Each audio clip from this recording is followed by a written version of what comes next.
Bonjour à tous les amis, j'espère que vous allez bien. On revient de la trek d'Osangate et on voudrait vous faire un bilan financier et un petit peu vous parler de comment ça s'est passé. Donc on a commencé au départ de Cusco et on a pris le premier bus à 4h30 du matin qui nous a coûté 12 soles pour aller jusqu'à la ville de Tinki. Donc il y a plusieurs compagnies. Donc il y en a trois, il y a Saiwoz, Siwar et Maliku. Et globalement ils sont au même endroit, au même terminal à Cusco. Donc après ça, vous sortez, vous pouvez commencer directement la trek si vous voulez, mais en réalité, globalement, le début de la trek, c'est s'approcher de la montagne et c'est une route. Donc en fait, vous pouvez aussi skipper cette partie en payant un taxi. Donc il y a deux possibilités. Vous pouvez faire le trek dans le sens horaire et anti-horaire. Officiellement, normalement, c'est anti-horaire. On l'a fait dans le sens anti-horaire, mais on a croisé aussi des personnes qui l'ont fait dans le sens horaire, et ça peut même être intéressant de le faire dans le sens horaire. On va essayer de vous dire pourquoi après. Donc, du coup, quand vous sortez du bus à Tinki, vous inquiétez pas, tout le monde, tout le village, en plus on était les premiers vu qu'on a pris le bus de 4h30, tout le village se met autour de vous et essaye de négocier les prix, sachant que c'est le plus cher qui négocie en premier et après les autres. Donc, nous, on savait que pour aller à la ville de Upis, ça devait coûter environ 20 soles, on avait dit. Et donc on commençait avec le gars, le taxi nous commence à nous dire 40, puis 35, puis 30. Puis finalement on lâche l'affaire. Et à la fin, il y a deux motos qui nous interpellent en nous disant on vous le fait à 10 soles chacun. Sachant que du coup, si c'est 10 soles chacun, ça veut dire qu'il y a deux personnes que eux travaillent et nous emmènent au point pour 10 soles. Donc en fait, chaque personne ne gagne que 10 soles parce qu'il y a deux personnes qui travaillent puisqu'on peut être que à 1 sur une moto. Ouais. Donc on pense... 2 sur une moto, mais il y a le conducteur. Donc c'est une personne transportée. Ouais. Donc pour vous dire que du coup, nous, on a payé 20 soles au total pour aller jusqu'au lycée de... comment elle s'appelle la ville ? Upis. Mais on a vu des gens... Alors moi, dans mes recherches, on pouvait aller jusqu'au lycée maximum et acheter son ticket à cet endroit, le ticket de la trek, qui devait coûter 10 soles par personne. Voilà. Le truc, c'est que on a vu des gens aller plus loin que ça avec des transports en commun et pas transports en commun, des taxis, pardon. Et comment s'appelle on a vu personne pour acheter le ticket au lycée de Upis. Ouais. Donc ça s'est pas forcément passé comme dans mes recherches. Donc ce que je peux vous dire, c'est que normalement vous pouvez aller donc plus loin grâce au taxi et vous pouvez à mon avis négocier un peu moins de 20 soles vu que, comme je l'ai dit, les locaux ont gagné que 10 soles par tête. Voilà. Et qu'ils étaient deux. Voilà. Après, si vous allez plus loin, peut-être que non, vous pourrez moins négocier. Mais si voilà. vous avez le même point que nous, oui. Voilà. Et donc sinon c'est un peu moins 20 soles ou moins.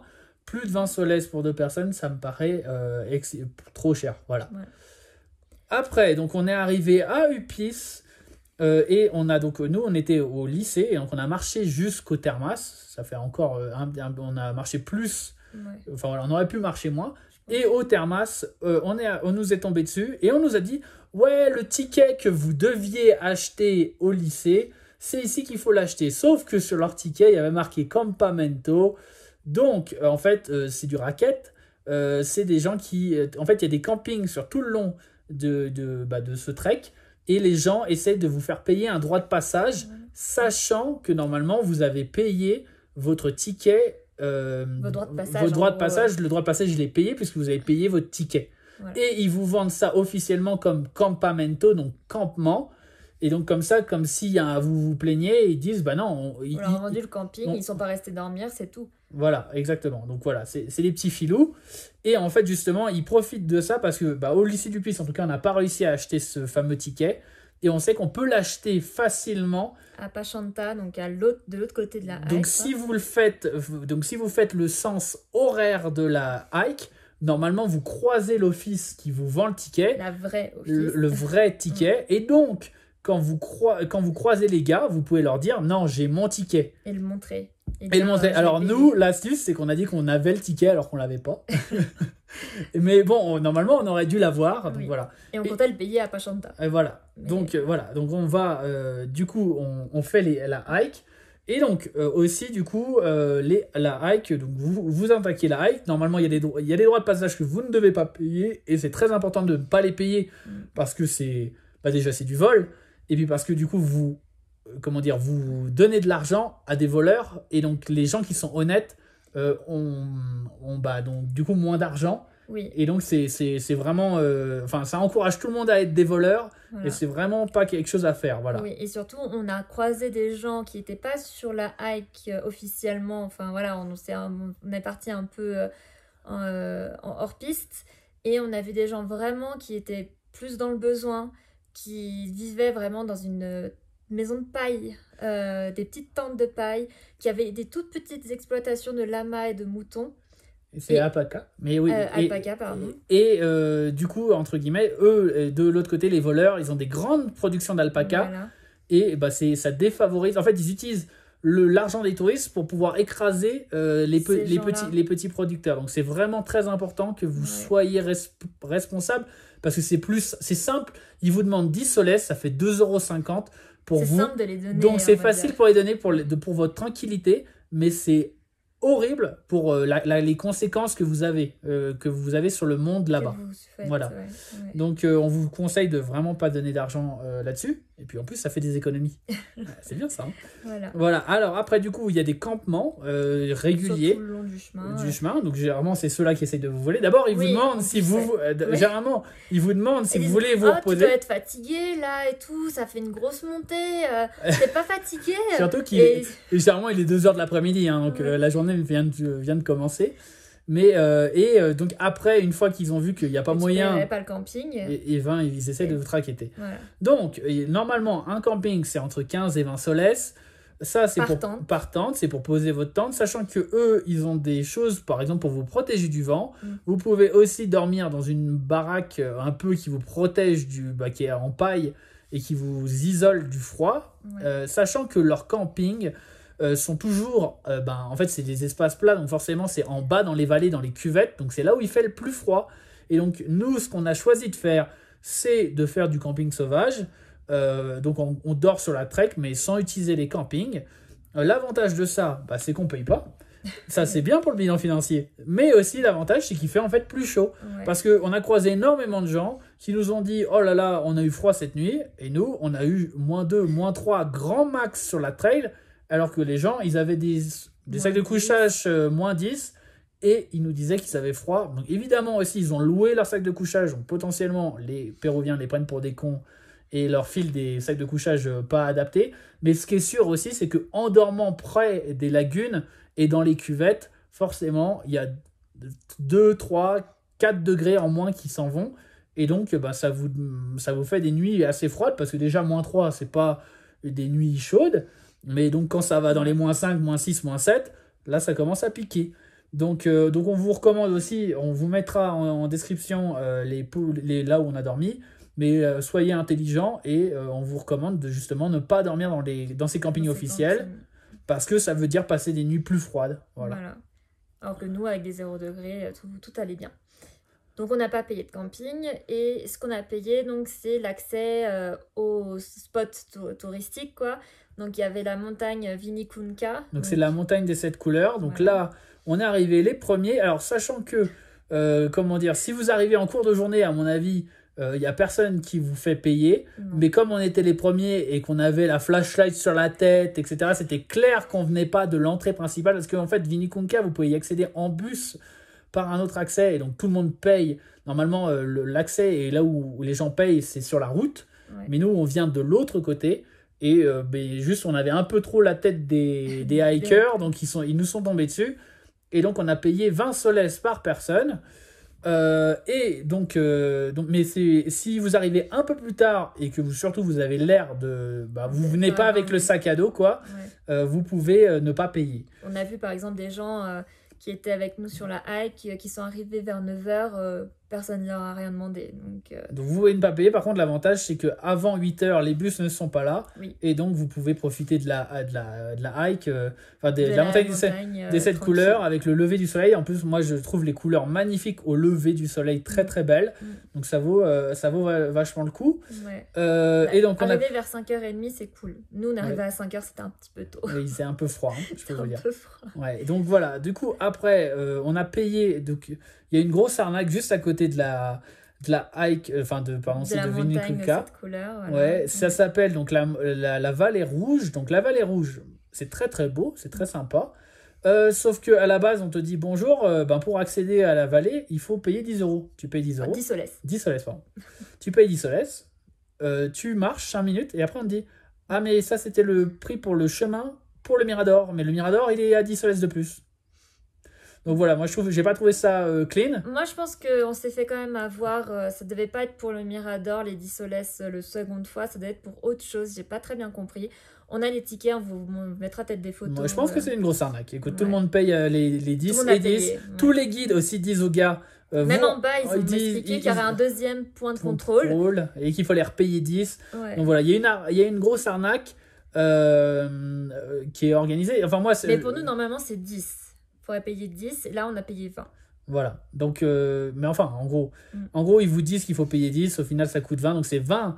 On a payé 20 soles par personne pour accéder à cette lagune, pour cette vallée rouge. Ouais. C'est très très beau, ça vaut très le coup. Le problème, c'est que juste le prix élevé, 20 soles, c'est assez cher. Et qu'à la base, on t'annonce que c'est 10 soles. Donc il y a une malhonnêteté là-dedans que je trouve pas normale et pas correcte. Et je ne leur donnerai pas le bénéfice du doute parce qu'on est au Pérou et que voilà. Mais il Alors, faut savoir, c'est que si vous venez l'après-midi, il n'y a plus personne pour vous vendre les tickets, c'est tout gratuit. voilà, parce qu'en gros, globalement, tous les bus arrivent de 8h à midi. Et qu'après midi, tu peux voir tous les gens partir parce qu'en fait, il n'y a plus que les gens qui font cette randonnée qui viennent et ça ne représente pas assez d'argent pour que ça les intéresse. Donc au final, la Vallée Rouge, si c'était à refaire, on aurait payé Vinicunca et on aurait attendu un petit peu, midi pour aller faire la Vallée Rouge. Voilà. Donc voilà, on a fait la Vallée Rouge, ça c'était une journée où on a fait les spots touristiques de la Vallée Rouge et de Vinicunca. Puis après, on est reparti sur la hike et on a encore croisé des gens qui nous ont demandé des droits de passage. Ça, c'est pénible. Ça nous l'a fait 3 fois, je crois. Oui. Et on a croisé quelqu'un qui l'a fait... qui venait et qui l'a eu au moins 5 fois. Donc on a eu de la chance, déjà on l'a eu.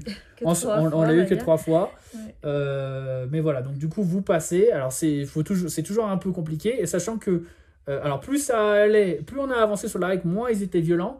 Mais la première fois que ça s'est produit... Au camping du Pis, en gros. Ouais, alors là, le gars, c'est prêt... Il s'est attaqué à mon sac, on va dire. Il a pris ma bouteille sur le côté et tout. C'était vraiment... Parce que normalement, généralement, les Péruviens essayent un peu de te niquer. Mais quand tu leur dis... je sais que t'es en train de me douiller là. Je sais que t'es en train de me douiller. Il n'y a pas moyen. Il laisse tomber. Mais là, lui, il en est venu aux mains et ça m'a surpris parce que c'est moi qui disais non, je ne payerai pas. Ouais. Et c'est à Mélanie qui s'en est pris. Bah évidemment, je suis une femme. Non, justement, moi je trouve que c'est pas... Ouais, c'est pas fou. Donc voilà, donc le mec, il était déjà pas droit dans ses bottes et en plus, il s'attaque... Moi, j'ai pas trouvé ça clean, voilà. Ouais. Et aussi, les gens qui nous ont arrêtés, dans un des gars, il était complètement défoncé à la coca. Voilà, il avait les yeux rouges, un truc de fou. Enfin, voilà. C'est pas des gens très honnêtes. Et ça, c'est vraiment dommage parce que la trail en elle-même est très, très belle. Vraiment très, très belle. Et c'est dommage que... Il faut pas se laisser influencer par ça et... avoir le mood qui va pas mais bien. Mais c'est difficile parce que moi personnellement ça m'a entraîné pas mal ça m'a entraîné du stress. Tout simplement parce que chaque fois que je croisais un camping, je me demandais est-ce que j'allais me faire racketter ou pas quoi. Ouais. Donc ça c'est vraiment pénible. Bon, après donc dans les choses qu'on a payées et qui étaient normales de payer, il y a les termas de Pachanta. Donc en fait à la fin de la trail, donc il y a Pachanta, c'est la dernière ville. Donc là, il y a les termas. Alors ça nous a coûté, j'étais seul, moi j'ai profité des termas, ça a coûté 5 soles. Et j'ai passé toute la soirée dans les termas et je me suis régalé. Donc ça valait franchement le coup. On vous recommande à la base aussi à Upis. Donc il y a les fameux termas. Mais comme on s'est fait racketter et que le mec était violent, en fait, on s'est dépêché, on est parti. C'est con parce que il aurait fermé sa gueule. J'aurais payé 10 soles pour pouvoir aller dormir, pour profiter des termas. Ouais. Mais... juste comme je me suis fait racketter, je lui ai dit il n'y aura pas un centime qui ira dans sa poche. Ouais. Et donc on n'a pas profité des termas de Upis, mais on a profité des termas de Pachanta qui sont extrêmement bien, tenus par une dame extrêmement gentille. Et vraiment, on est arrivé à 6h du soir ou 7h du soir et on est resté, moi je suis resté jusqu'à minuit, j'aurais pu rester jusqu'à encore 2h du matin si je voulais.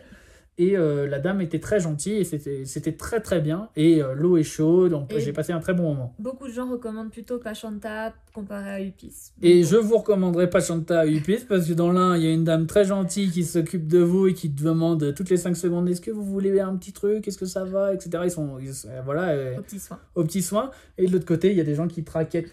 Donc voilà. Donc allez à Pachanta pour les thermes. Voilà, soyons clairs. Voilà. Et donc après, il faut rentrer sur Cusco. Voilà, alors du coup, il faut rentrer sur Cusco. Normalement, il y a...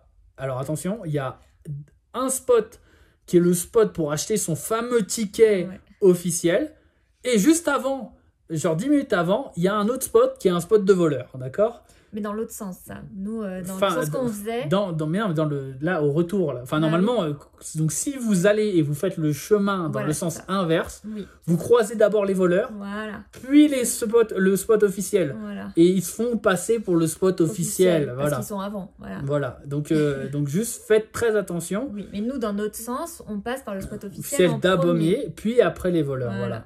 Et donc, du coup, ce que je veux vous dire, c'est que donc vous faites pas avoir si vous le faites dans le sens inverse de nous, de pas payer la première fois et d'acheter bien un ticket où il y a marqué, et c'est le ticket, c'est le spot officiel et normalement il y a une barrière pour vous faire payer. S'ils n'ont pas de barrière, c'est du vol, d'accord ? Et sur le ticket, normalement, on nous a dit il y a le chemin au centre gâté et tout, des explications, voilà. Il y a tout le chemin décrit avec toutes les étapes, etc., qui prouvent que vous avez acheté votre ticket pour tout le chemin, voilà.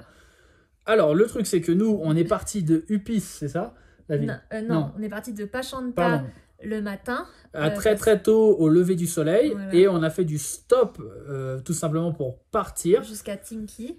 Et donc, normalement, les gens, du coup, achètent leur ticket dans un sens. Et évidemment, ils vous laissent repartir. Enfin, en tout cas, nous, on n'a pas vu de barrière, on n'a pas vu de truc. Il était aussi peut-être trop tôt, je pense. Et donc, on est reparti en stop jusqu'à la ville de Tinki.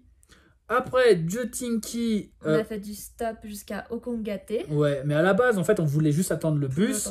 Mais en attendant, on s'est dit, pourquoi pas faire du stop au cas où si quelqu'un va à Cusco, on ne sait jamais. Et donc, à Okongate, c'est la ville un peu plus grosse, juste à côté. Et donc, grâce à ça, on a pu prendre un bus à 12... qui était déjà là-bas, qui était à 12 soles pour aller à Cusco. Et on est rentré sur Cusco. Donc, c'est 12 soles par personne, encore une fois. Et donc, juste... Okongate, il y a un peu plus de bus que à Upis, quoi. À Tinke, pardon. Voilà. Tinki ou Tinke, ils disent les deux. Voilà. Est-ce que tu sais combien ça nous a coûté au total, du coup ? Donc, au total, pour nous, ça nous a coûté 134 soles par personne, ce qui représente 34 € environ par personne, ce qui fait moins de 7 € par jour pour les 5 jours. Est-ce que tu as compté du coup la nourriture là-dedans, c'est ça ? Oui, j'ai compté la nourriture. Et donc on en avait pour combien en 55 soles par personne. Voilà, et donc avec ça on avait la nourriture pour les 5 jours qu'on avait acheté à Cusco avant et qu'on a porté, voilà. Sachant que évidemment il y a aussi donc la possibilité de faire cette trek avec des mules et avec des guides. Nous on a préféré le faire en autonomie, mais donc ça voulait dire porter notre nourriture. Mais il y a moyen de le faire plus sereinement. Et ça, en vrai, si vous dormez en auberge, en gros, si vous dormez en auberge et qu'ils vous offrent la nourriture, vous pouvez y aller avec un tout petit sac à dos et faire cette hike. La difficulté de cette hike, c'est finalement l'altitude, puisqu'on est à entre 4500 et 5000 mètres d'altitude, et ça rend le sac à dos un peu plus lourd. Et ça n'a pas été facile, je dois avouer, parce que ça fait donc un mois qu'on est à Cusco, et donc à Cusco, on est à 3000 mètres d'altitude, et de passer de 3000 mètres à 4005, voire 5000. 5000, on a dépassé les 5000. Ouais, en fait, on n'est pas adapté, habitué, comment ça s'appelle acclimaté, voilà.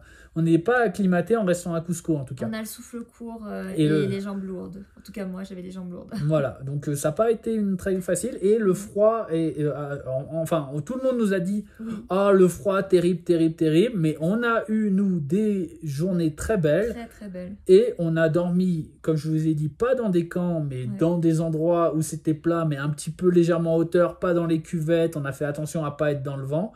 Et grâce à ça, on a eu des températures plutôt clémente, puisque le plus froid qu'on ait observé, c'est -3. Ouais. Et c'est ce qu'on avait observé dans nos recherches. Donc vraiment, soyez intelligents et ne dormez pas.